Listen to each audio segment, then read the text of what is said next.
Welcome to Stars Launch Pod, where we chat with innovators who are overcoming challenges, pushing boundaries, and collaborating to make space more accessible and sustainable for humanity, one launch at a time. It's one small step for man. Here's your host, Susan Wise.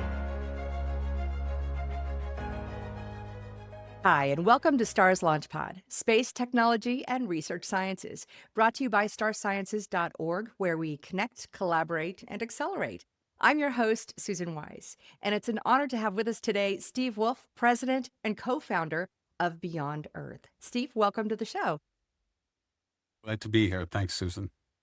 I want to know a little bit more about Beyond Earth and what you do with Beyond Earth Institute. Sure. People who know us say it's Beyond Earth. The full name is the Beyond Earth Institute. And so we're a nonprofit, nonpartisan think tank that was established about 5 years ago. We had recognized at the time that there really wasn't any organization that was looking at human spaceflight and human habitation in a extremely professional way from a policy standpoint, and trying to push and advance the policy and regimes that will support human spaceflight in the near term. And that includes commercial space stations, back to the moon with the Artemis program, establishing permanent bases, both government and private, and eventually really realizing this vision that one day humans will have an opportunity to live and work in space in large, very large communities, and eventually space colonization and all of that science fiction dream that so many of us have, and so many in the space industry have grown up believing in and wanting to make a reality. And so we're focusing on the policy side of how to make that possible. So there's the technology side, there's the financing side. How do you pay for it? How do you do it? But having a strong government support for this activity is equally as important as the money or the tech. Absolutely. It's part of the foundation. It has to be there for us to proceed, really. Exactly. Stephen, tell us more about what you're currently working on for the space industry. What's going on right now? I just share with you what the genesis of the Beyond Earth Institute is. I mean, for the last 5 years, we've been engaged in a range of activities that help to propel and develop policy recommendations that we share. We communicate with Capitol Hill and NASA, the administration, the White House. We're not lobbyists, so we're not going down to detail of the actual laws to change them.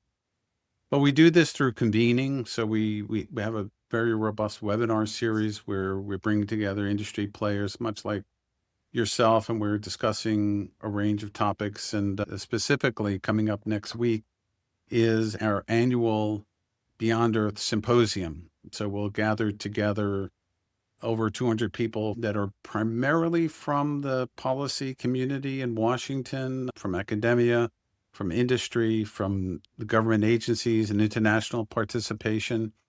So what are the issues, though, that we're focused on? That's really important, right? So, and when you talk about human spaceflight, what are those sectors? And, and we like to actually talk about it as the human spaceflight economy. That is a subset of the broader space economy that folks talk about, that trillion plus annual economy that we're kind of building towards. Not quite there yet, but I know we're building towards that. And that human spaceflight is an important subset of that. So when you talk about human spaceflight, you're talking about commercial space habitats or commercial space stations that I'm sure most of your listeners are aware that ISS, the International Space Station, is about to be retired. In all likelihood will be decommissioned, and it will be allowed to fall, safely into an ocean. But all the good work that's being done on the ISS, we want that to continue. NASA wants that to continue.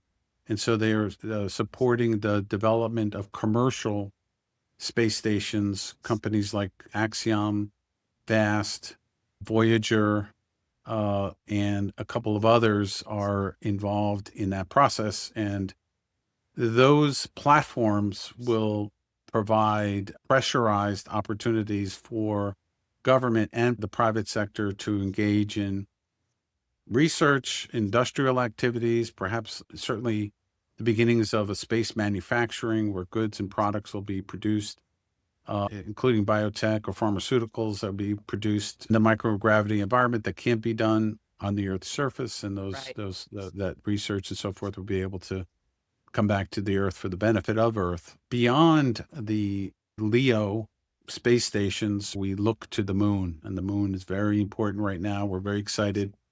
Artemis 2 is about to, with a little luck, in a couple of weeks, we'll see Artemis 2 and 4 astronauts circle the moon and come back. And then by 2028, there'll be a mission will be sent to the moon, and where astronauts will actually walk on the surface again for the first time since the 1970s. So it's an exciting time, for human spaceflight, certainly to get back to the moon. NASA does have plans to eventually send humans to Mars, and this is all extremely exciting.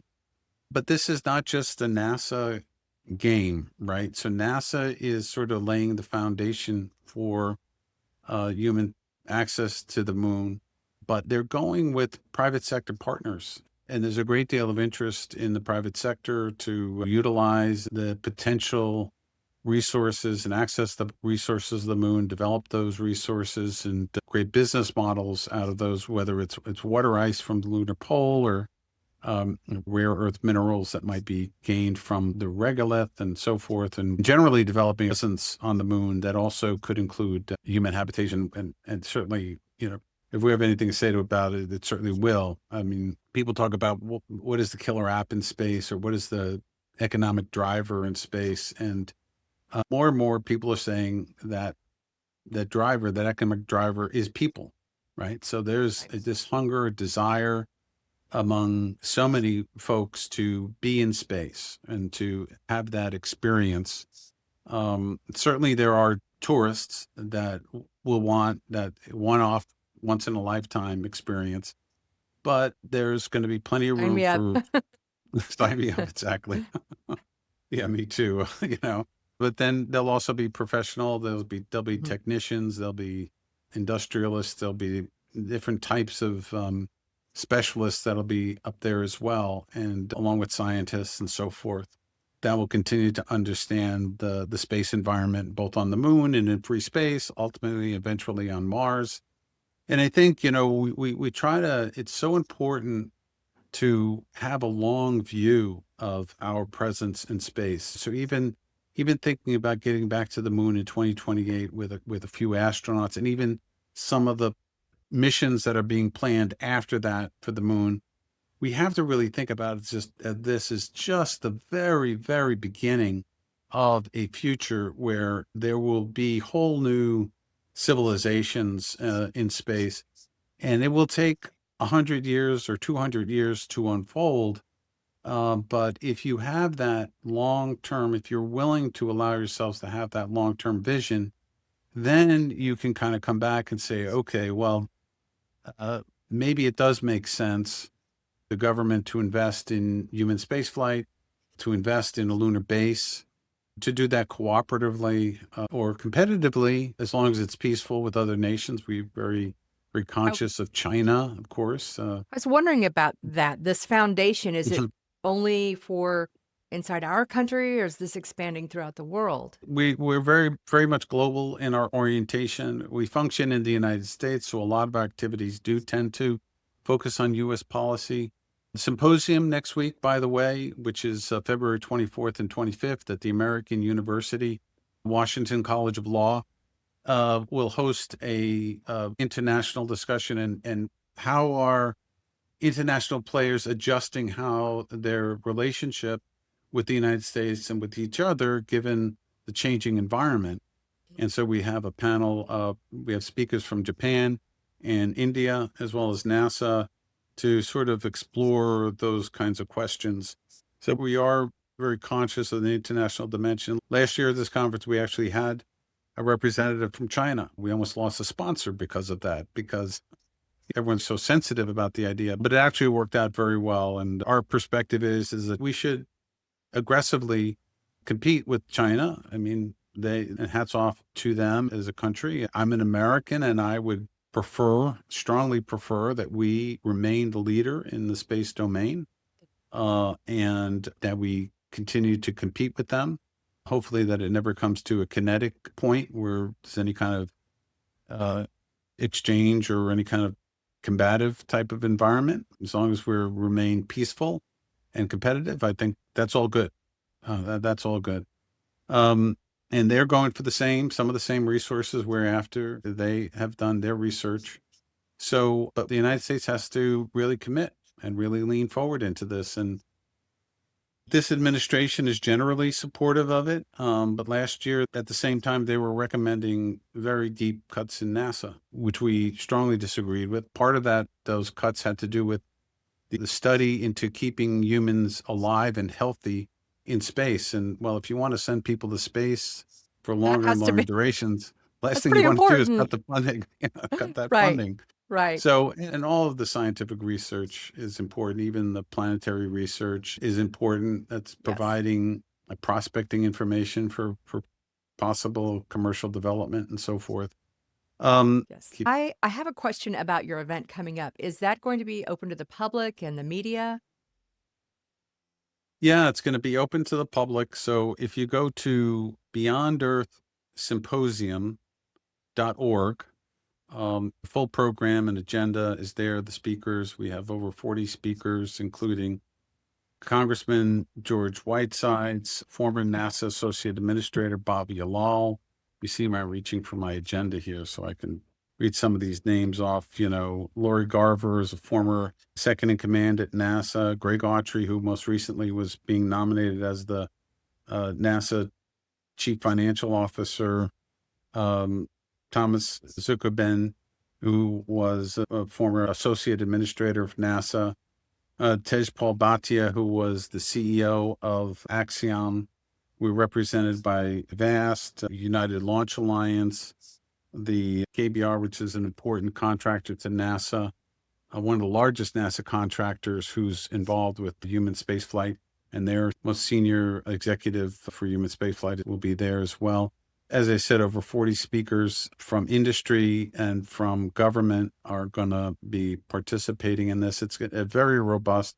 Generally, topics will cover lunar governance or this big topic of, moon first or moon forever, which is being headed up by Bobby Alal, again, who's the associate administrator. It's an important conversation. What does it matter who gets there first? Isn't it more important is what we're going to do over the long term on the moon? Because if it's just the flags and footprints and we come back, then and we cancel the program like we did last time. Well, We've already done that. We kind of already done that, and Yeah. what a waste that would be. It's almost Right, like, well, we right. shouldn't even go anyway. Well, just forget it. So, This event it's huge, and there's going to be a lot going on there. And I would like to ask you if once it's over and you've had time to digest, and I would love to talk to you again and see any nuggets you'd like to share with us in the future about this event. Oh, absolutely, yeah. Yeah. No, happy to come back. Happy to come Okay. back and do that. It's I would like to ask you about when it comes to Beyond Earth, anything you'd like to share as far as advice with our listeners? Well, this is what I like when I talk, especially when I talk at the symposium, and I'll probably say something along the lines this time. People in the space sector, and this is really who I'm talking to, people in the space sector or aspiring to be in the space sector, they're most of them, not all of them, but most of them are driven by this sort of, childhood dream of an excitement that they first got, by watching the shuttle or watching the lunar landing, depending upon what generation you are. But there's something that clicked in your mind when you suddenly saw what that possibility was for humankind to expand beyond this planet, and that we're basically living on a pale blue dot, as Carl Sagan called it, and that there's so much more out there. And I just encourage folks in the industry not to be too caught up in the day-to-day, and try to take a few moments, try to take some time to reconnect as much as you can with that original motivator, because not only will it keep you going, because there's a lot of stuff that happens that really can really drag you down, especially in tech or any part of this. But it also can inform you on what your right next action should be. That's Steve, my advice.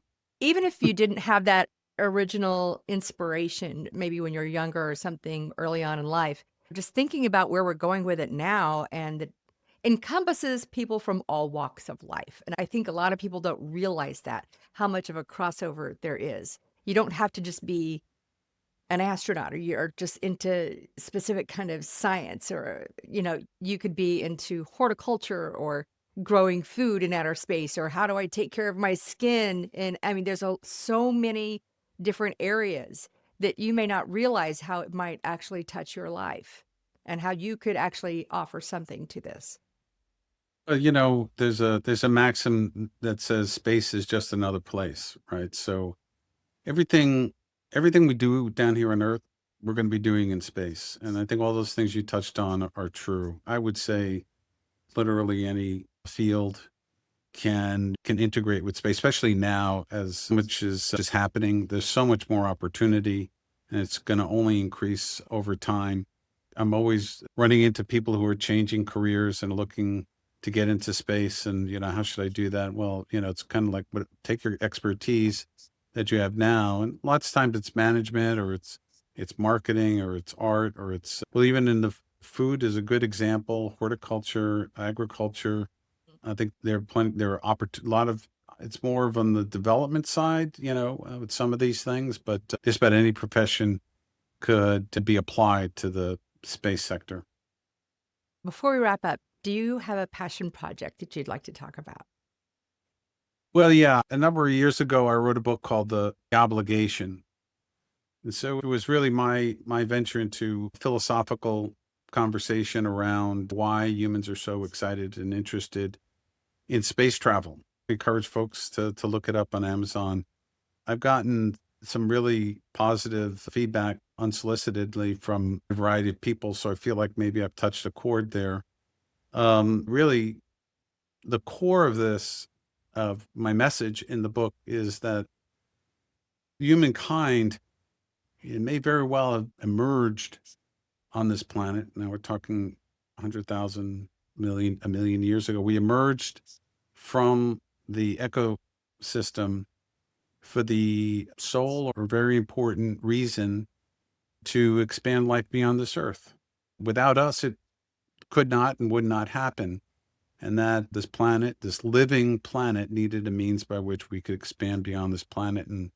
And perhaps that's one of the reasons why the Earth gave rise to such a crazy, out of control species like us that happens to be very smart, and we know how to build rockets, and we can get us off of here.